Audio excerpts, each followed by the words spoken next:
And I think those were some of the issues that we used to campaign against the PDP and made the APC popular. And Nigerians trusted us and believed that we were capable of producing a party that can drive the process of changing Nigeria, which was the campaign mantra in 2015. Unfortunately, I am not shy. We failed, largely because we ended up with another variant of PDP. The culture of imposition took over. Yes, we fought, and this is part of my grievance with President Asuaju. Asuaju knew very well. We stood up and faced what you call the cabal in the presidency under former President Buhari, to fight and ensure that a level playing field was provided within the party, which enabled him to win the ticket and become the presidential candidate of the party. So having done that, our expectation was that we would return the party to its founding vision and begin to build a party that can now implement all the campaign promises and direct all elected representatives. But instead, what we see is that a more spurious variant of imposition took over, so much so that the party became a parastatal of the presidency of government. Leadership of the party cannot say anything contrary to what President Asuaju wants. And so long as that is the case, we can make progress. Now, coming back to some of the issues which you highlighted, which I raised in the last piece, is basically like an appeal to our opposition leaders. Because look, if we continue to play politics the old way, then Nigeria is not going to get any better. We are not going to produce better leaders. We will produce new set of leaders which may continue the practice of imposition and become emperors, so much so that everybody is now rushing to them to now access favors in government and what have you. And that is not what democracy should be about. We'll learn, because this is the era of Tifnumbu, and the idea of a one-party state is pretty much on course. And from the reports that, the APC is getting to that stage that PDP got to before it imploded. And our prayer is for them to please keep going, They say if you see your enemy digging his own grave, don't stop him. If you can, encourage him. And that's what we are probably encouraging them. Let these people destroying people never find their own bearing. Let the or Al-Qaeda People's Congress, all past and present criminals, APC, let them also continue and digging their own grave. So at the end of the day, once the center can no longer hold, when the implosion, their own implosion will happen, it is likely going to take Nigeria with it. It's Omoyele Sowore's latest fight. This time around, it is like a combined fight. So he has this encounter with the former governor of Ekiti State, Kayode Fayemi, who was building or using his airport project as a conduit of stealing Ekiti State's money. And Sowore's Sahara reporters kind of like reported that. And Kayode Fayemi decided to sue him.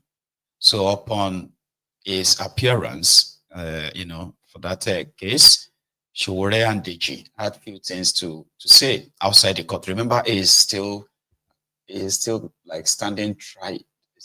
He's defending himself against the charges brought against him by the your illegal police IG, right?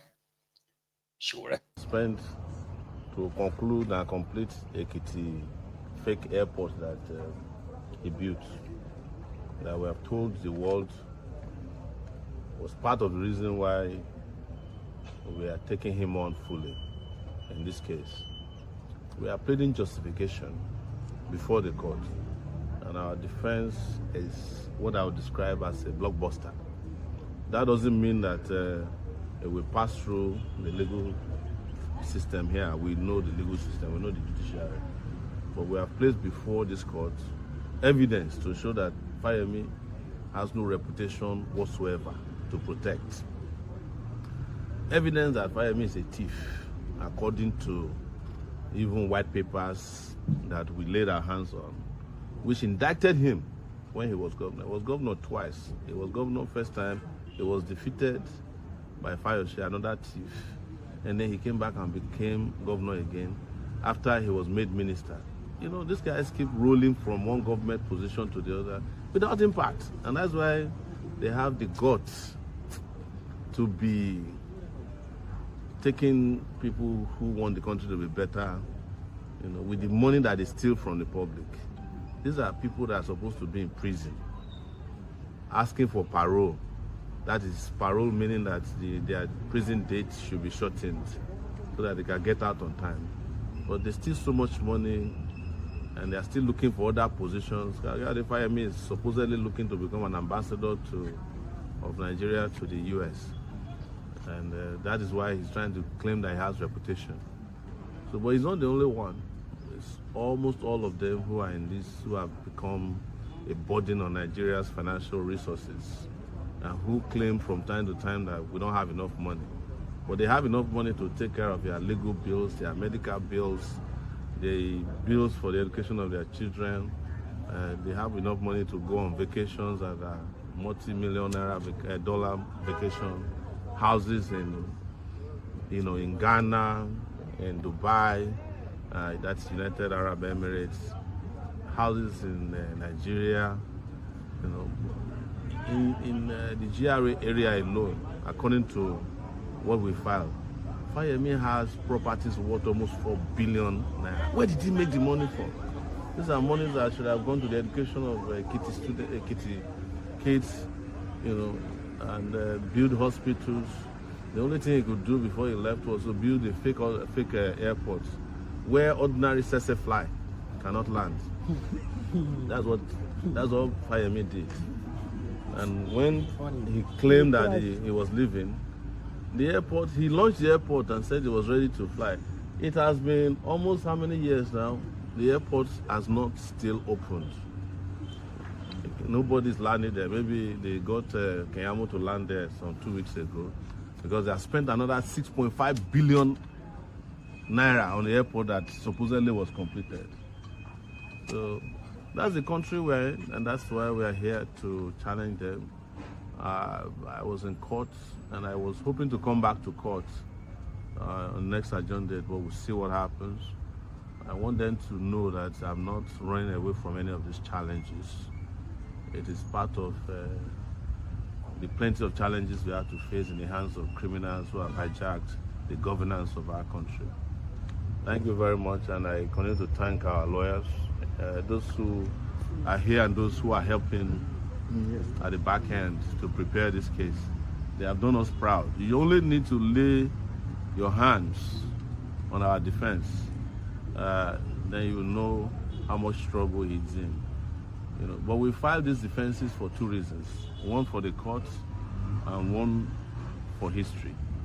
The one in the courts may not make it to trial or justice, but the one for history would definitely deliver justice. Thank you very much. Revolution. Did you hear that? So that was a Sowore there taking on Fayemi, another criminal, APC. That Fayemi is currently hobnobbing with the opposition on how to rescue Nigeria from Tifnumbu. The same as Fayemi, who helped to recruit, Wirewike, those who pleaded with Wirewike to take the offer that Tifnumbu was going to give to him if he promised to help them get 25% or 30% in Rivers State in 2023. The rest is history right now. It doesn't really matter anymore. But that same Fayemi is now hobnobbing with the likes of Atiku, Peter Obi, El Rufaya, Malamu, and many others like that to come and rescue you from Tifnumbu, you know. So just 2 days ago, the Nigerian Police Commission retired 197 police officers. Some of them, they were actually like sacked, you know, for corruption, for overstaying, and then, you know, like some got kind of dismissed while others got retired. Now, here is the controversy around that. Among the people that were told to have overstayed, the same set of people that Igbeto, the current police IG, reportedly entered the police force with. So imagine that the police service commissioner, what do you call them, right? PSC, sacking the same cosmates. Let's use that word, cosmates. So Igbeto, the current illegal police IG, and they were sacking them because they've overstayed. And the person who is also part of that class is the police IG. The irony. Anyway, Deji has something to say as well after Sowore. Let me just add that, you see, the Nigerian people must be mindful of Muyiwa Adejobi, this first PRO at the first headquarters. This guy thinks that police work, he thinks police PRO work is about surfing the internet and arresting people that criticize the police. He thinks first PRO work is about jailing people, especially people that criticize the IG, people that criticize the police institution. Was this how Frank Kumba and other PROs, was this how they were conducting PRO work in the first quarter? A client of ours who was arrested on the instruction of Muyiwa Adejobi for making a post about the abduction of the former DIG's wife. They arrested him. He has spent 10 days in custody. The parents went to go and see Muyiwa Adejobi to beg him. The parents came to our office and briefed us. Went to see Muyiwa Adejobi. If you see the level of ridicule that he ridiculed them, the level of ridicule, then it has been alleged that he locked three of the officers who allowed the parents to gain access to see him, to beg him. Who the hell does this guy think he is? A bloody first PRO? Is this how we can promote accountability in government? Is this the essence of policing? Is this how to do PRO work? He thinks first PRO work is Bolekaja in Lagos, where people are forced to come down from a bus and get into fisticuffs and fight. He thinks it's about... That's exactly how he behaves. Exactly how he behaves. He thinks that the first PRO is Oshodi, where people will just be fighting and grappling and engaging in fisticuffs. So we are taking decisive action against people like that because they are anti-democratic elements in the country. Muyiwa Adejobi is guilty of suppressing citizens' rights and freedom of speech in the country. Yes. And we are going to take appropriate legal and constitutional actions against him to serve as deterrence against other people like him in the police force who continue to victimize and witch hunt people. And this is also to sound a serious note of warning to the Cybercrime Center of the Nigerian Police, that the work of the Cybercrime Center is not to be arresting people who are opposing or criticizing government, or who are criticizing the police authority, or who are criticizing and calling for accountability in the police. That the work is to go after internet fraud, cyber terrorism and cyber criminals, not to go and be arresting people that criticize the IG, people that criticize Commissioner of Police, and people that criticize their girlfriend. Yes, do you understand? So because a lady, by the way, was detained for 21 days. What? She's from the UK, Dorcas. Yes, she said she will never enter Nigeria again. Can you just imagine? Can you imagine the impact, 21 days in detention, the negativity of that? Because action. They criticize Muyiwa's girlfriend. So my take generally is that people like Muyiwa must be stopped by the citizens. Because if they are not stopped, they will shrink the civic space and they will endanger our democracy. Thank you. Thank you. It is Nigeria, Baba. When my friend told me that, are you being serious? When I said I was going to Nigeria, you know, that time I was like, man, I want to go to Nigeria, you know, just for a few days. And then it was like, no, you're not serious. I was like, no, I'm serious. Like, I've not done anything wrong. So why should I be afraid of going to Nigeria? You know what I mean? Like that. Like I've not done anything wrong. And I was like, it's not about doing anything wrong, guy. Nigeria is a place that not doing anything at all itself is a crime. Like if they don't have anything on you, that itself is a crime. And all they have to just do is just to blame it on something. Why are you arresting him? Oh, it's because somebody said that he said that. So that's why we are picking you up. Like, what? So yeah, lock him up. And they have the legal system, right? The corrupt judiciary that they sort of work hand in hand with, right? The one that can just say, okay, remand him. Or you've done nothing wrong, go. Say remand him. Sorry, one sec. And then you would have to kind of like fight, and you can be there for months because they can do that. They can lock you up. Whether it is wrong, well, it may be wrong to the rest of the world, but to these guys, illegality is pretty much like an ego trip, like a power trip for them. Like, yes, I can do it. I can lock you up, show you that who is your father? Who are you? Who do you think you are? You know, that kind of thing. It's not always about what is right. It is about what they think is right.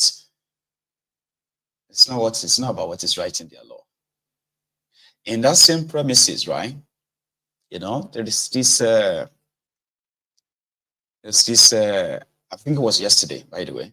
This one was yesterday when the same Sowore and Deji in that gathering, right? It was there to, despite all their face off with the police, it was there to kind of like fight for the same policemen. Because they say if you work for police for 30 years or 35 years, your severance package is so poor that they said, no, that's how it is. That is the tradition. You know, like, just take it. Sometimes you feel like they should not be pitied. But it is Sowore, okay? It's kind of like made for this, if you ask me. So let's go back to the front of that court again, Sowore. To have the right pension. What has happened is unbelievable, Nigerians, that anybody that is an Inspector General of Police, that is from the AIGs to the IGP, they are on a different pension scheme. Anybody that is from Commissioner of Police to the constables, they are on a slavish pension scheme. That is to say, when they are done with their 35 years of service, they get a gratuity of less than 2 million naira. You know, when we were growing up, and this was something I changed with someone upstairs earlier, our parents who were in the civil service, we do everything to keep us going to school, because they know that when they retire, their gratuity will be the first time they will buy land. Some of them buy cars, and some of them go on vacations with their gratuity. But the gratuity of Nigerian police and several other workers today, when they finish working for 35 years, is not up to 1 week allowance of a senator or a House of Rep member. 1 week after working for 35 years. I mean, what country are we in? And like we said the last time, we are not doing this because elections are coming. We are doing this because people exist in this country that deserve a better life. And we believe that the resources of Nigeria can serve the Nigerian people. So, but we cannot have resources of Nigeria go round where you have greedy people cornering everything that belongs to everybody to a few. That is why you see that we are in these struggles, and that's why they drag us from court to court for cybercrime, treason, and all these foolish and frivolous and reckless charges that you have seen. Either it is, if it's not coming from the DSS, it's coming from police or their affiliates. Or the other strategy they use is to go to court and sue us for libel.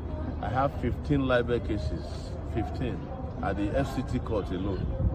Tomorrow, I'm going to be facing another libel case against Fayemi, the man who constructed an airport that did not have any flights land there. And he wants to become the ambassador of Nigeria to the United States. And now that Tinubu is probably not going to give him the ambassadorship, he has put his leg on one of the fake activism project that they just started with El-Rufai and the rest of them, and one leg in APC, one leg in new PDP. Maybe they will create a new APC too, again. So these are some of the things that are important to us. But we want to also continue to